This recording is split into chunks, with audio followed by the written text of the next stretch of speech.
Bonjour mon ami, je veux vous parler de la voiture Alfa Romeo 156. Actuellement, les moteurs diesel sont les plus populaires.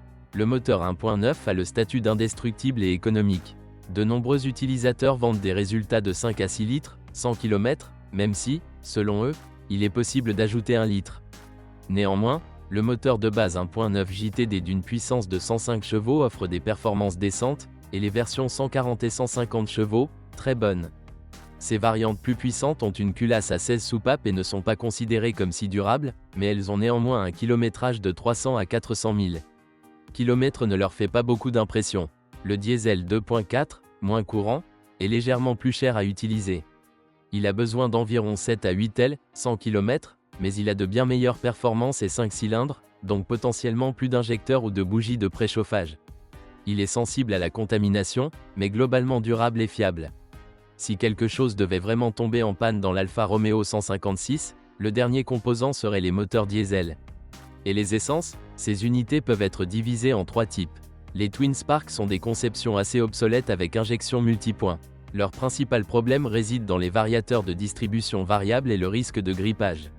Ces deux choses ne se produisent pas si le niveau d'huile est maintenu et s'il est changé régulièrement. Il en va de même pour les courroies de distribution cassées, car leur durée de vie réelle est d'environ 60 000 km, et non, comme indiqué par le constructeur 120 000 km. Le deuxième type de moteur essence est le JTS, plus précisément le moteur 2.0 TS à injection directe. La différence est que les dépôts de carbone se produisent plus souvent et qu'il est plus difficile d'installer le système d'autogaz. Ce moteur est le plus gênant et le plus coûteux à entretenir que le Twin Spark. La troisième famille est celle des emblématiques Busso, c'est-à-dire les unités V6. Très consommateur de carburant, mais dynamique et durable. Et cher en plus, sans compter le modèle GTA avec le Busso 3,2 litres. L'Alfa Romeo 156 n'est ni une voiture trop compliquée ni une voiture coûteuse à réparer. Urgence ? Oui, la suspension multibras a été améliorée après le lifting de 2003 et sa durabilité n'est désormais que légèrement inférieure à la moyenne. Ce n'est pas cher non plus, car le marché du remplacement s'est bien développé.